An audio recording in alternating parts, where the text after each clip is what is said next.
Olá pessoal, tudo bem com vocês? Eu sou o Felipe e esse aqui é o Luciano de Briguete Turismo, tá galera? Não esquece de deixar já o seu like e se inscrever no canal e ativar o sininho de notificações, tá galera? E tudo isso, galera, vocês têm que ajudar nós a chegar a 1000 inscritos, beleza galera? Então galera, nosso vídeo de hoje a gente vai falar sobre a revisão de história do 5º ano, tá galera? Hoje a gente vai falar sobre a Primeira República, que é de 1889 a 1930. A nova Constituição promulgada em 1891 definida 1891, tá certo? Definida as leis que os brasileiros deveriam observar e obedecer. Nela também se definiu quem era considerado cidadão, ou seja, quem teria direito de participar das decisões sobre os rumos da sociedade votando ou sendo votado. Agora a gente vai falar sobre o cidadão. Nos dias de hoje, ser cidadão é ter garantida uma série de direitos. Por exemplo, a vida, a liberdade, a propriedade, a igualdade perante a lei, a educação, ao trabalho, a saúde e outros. Entre outros. Ao cidadão se deve também garantir o direito de votar e ser votado e assim participar das decisões políticas do seu país. Bom, vamos falar um pouquinho sobre... Agora a gente vai falar, galera, a gente já terminou a primeira página, mas tem 2 páginas de texto. Quer continuar aqui? Vamos continuar? Sim, vamos continuar. Tá bom, então continua lendo. Depois que a gente terminar de ler as 2 páginas, a gente vai falar para vocês sobre isso aqui, galera. Vamos continuar o texto. Nas próximas aulas, você conhecerá alguns aspectos do Brasil no período denominado Primeira República ou República Velha, que se estende em 1889, ano de proclamação da República, até 1930.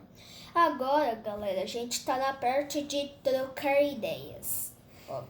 Agora eu vou ler o texto na parte de trocar ideias. Até 1932, as mulheres não votavam legalmente. Galera, isso aí, até 1932, só os homens votavam. Até 1930. Pois esse direito não estava na Constituição vigente no período. Como você imagina que elas lutaram pelo direito de votar? Que meios utilizaram para falar sobre essa questão? Galera, o texto terminou. Agora você fala um pouquinho aqui como que elas lutaram. Agora a gente vai falar sobre os limites. Deixa eu ver aqui. Daqui vai pra cá. Fala aqui. Agora a gente vai à última página do texto. Agora a gente vai falar sobre os limites políticos. Ao estudar a Constituição de 1891, você aprendeu que mendigos, analfabetos, militares de baixa patente, religiosos não tinham plenos direitos políticos. Então, galera, naquela época, quem era mendigo, analfabeto, militares, a baixa patente, nessa época eles não podiam votar. As mulheres e os indígenas também não foram tão pouco considerados que os constituintes nem se deram ao trabalho de citá-los.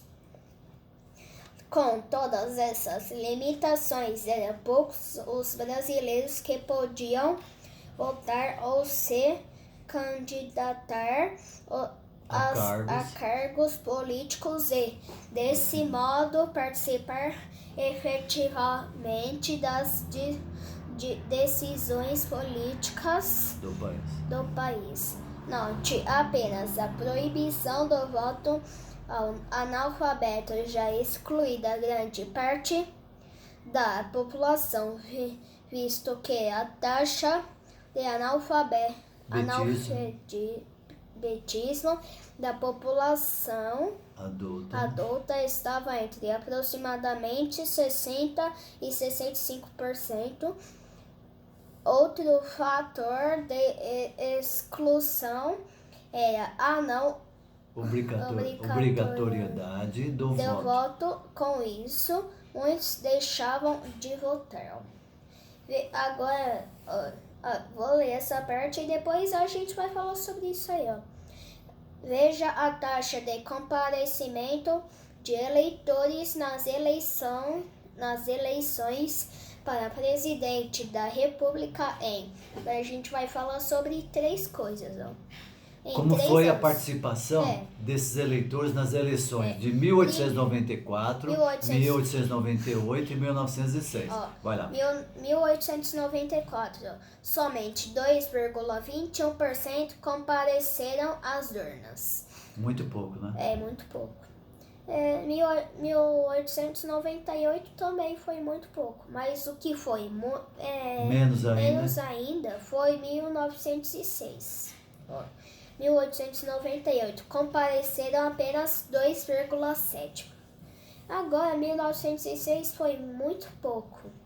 A taxa foi ainda menor, apenas 1,44% dos eleitores foram às urnas. Galera, esses 3 parágrafos que a gente falou, agora o Luciano de Abreu Turismo, ele vai falar sobre isso aí.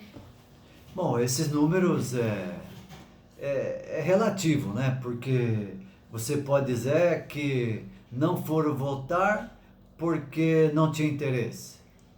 Eu penso que pode ser também que eles não estavam satisfeitos com os candidatos, então, como hoje é comum você ir às eleições, às urnas, votar no menos ruim, porque a gente não tem bons candidatos, nós não temos bons partidos que a gente possa confiar. Então, eu até entendo esses números. Então... Espera, galera. Eu só vou ali e eu já volto, tá, galera? Enquanto isso, o Luciano de Abreu, guia de turismo, ele vai continuar falando sobre isso, tá, galera? Eu espero você voltar. Tá. Voltar. Espero você voltar. Pode Não, eu espero você voltar, porque eu quero que ele aprenda, né? Então a ideia é que a gente discuta esses assuntos, eu quero que ele troque ideias comigo, para a gente poder, eu quero entender a cabecinha dele, se ele está entendendo as lições ou não. Bom, ele voltou. Então, como eu estava falando, posso continuar? Pode. Então, como eu estava falando, então é aquele tal negócio, né? Então, então a gente não pode, é obrigado a votar, então muitas vezes nós votamos no menos ruim. Galera, para vocês saberem, quando é no dia eleições, no dia das eleições, os jogos do Brasileirão não rolam. A maioria dos jogos do Brasileirão, no dia em que é as eleições, aliás, no dia em que vai ser as eleições, não rola. Só rola só um jogo ou 2 jogos, porque a maioria dos jogos é no sábado do Brasileirão, quando vai ser o dia da eleição. Agora o Luciano de Abreu, guia de turismo, ele vai explicar por que a maioria dos jogos é no sábado, quando falta um dia para as eleições. Eu acho que a ideia aí é que que como o voto é obrigatório, todos têm que votar. Os jogadores também, todos aqueles que estão envolvidos, né? E também que naquele momento, que a atenção toda, o foco esteja todo nas eleições e que o futebol é menos importante. Então naquele momento é o momento para se decidir o futuro de um país. Agora vamos continuar o texto. Isso, no entanto, não significava que todos eles aceitavam pacificamente as limitações. Espera, eu já volto de novo. Não é? Ah. Eu vou lendo isso aqui então. Tá, não, eu vou te esperar. Não, Não, eu te espero. Ele vai. Vamos ver que ele vai. Cru. Tá me esperando. Onde foi o Felipe, hein? Acho que ele voltou. Ele vai voltar. Felipe tá voltando, ele voltou. Cadê o Felipe? Ele voltou. Tá aqui! Bom, vamos falar agora, pessoal, sobre as mulheres e a luta pelo direito de votar. Pode ler, amiga. Individualmente ou organizadas em grupos. Algumas mulheres brasileiras, principalmente as que moravam nos grandes centros urbanos e haviam estudado em faculdades, reivindicavam o direito político de participar das decisões do país. Galera, a gente terminou o texto, agora a gente vai falar tudo sobre o que a gente leu. Primeiro a gente vai falar sobre as 2 primeiras páginas, ó. A gente vai falar sobre, ó, galera, é isso aqui, ó. É isso aqui primeiro. Ó, de 1889 foi o governo militar. Ó, a gente vai falar sobre a Primeira República. Então, a Primeira República, ela teve um governo militar e até 1929. Não, é 1894. Onde tá mesmo? Até 1930, 29. Porque 1930 a 1945 era Vargas. A Vargas foi você terminou de falar sobre isso aqui? Já. Tá. E agora nós vamos falar sobre a Era Vargas. E depois nós temos, de 1945 a 64... República Populista. Aqui nós temos representando o Juscelino Kubitschek. Que quem foi que construiu a nossa capital, que até então a capital do Brasil era no Rio e foi para Brasília. Aí de 64 a 85 nós tivemos ditadura militar. E a partir de 1985 até os dias de hoje, nova república. Agora, vamos falar então da igualdade dos direitos, tanto dos povos indígenas, dos negros. Agora a gente vai falar sobre esse texto aqui que a gente leu. Dos direitos e das mulheres também. Como nós já lemos aqui, até pouco tempo elas não podiam votar. Elas eram excluídas desse direito de votar. E através de manifestações, de apoios de outros políticos, acabaram conquistando. Então eu vejo muito se falar que o Brasil já tem pela idade, desde a sua fundação, nós deveríamos ter aprendido mais. Mas eu levo em consideração que até 1985, de 64 a 85, é uma fase que marcou muito uma geração, foi um governo militar. Não é? Diz até que nessa época se conquistou muita coisa e tudo mais. Mas eu acho que a gente tem que ser avaliado a partir de 1985, com a nova República. Foi que quando nós começamos a ter vários direitos, começamos a lutar pelos direitos. E eu acho que é importante se avaliar a partir de então. Então, se for levar isso em consideração, nós vamos ver que democraticamente nós somos um país jovem ainda, né? Politicamente falando. Apesar de ter toda essa experiência do militar, mas dentro da democracia Galera, foi... pra quem não sabe, o nosso país é de terceiro mundo. Ele é considerado terceiro mundo pelo quem está lá fora, né? Mas na hora que eles precisam dos nossos alimentos, nós somos muito bem lembrados, porque... Galera, pra vocês saberem, os países que tem só pouca comida, a maioria é na África. Tem na Ásia também, tem países que passam dificuldade.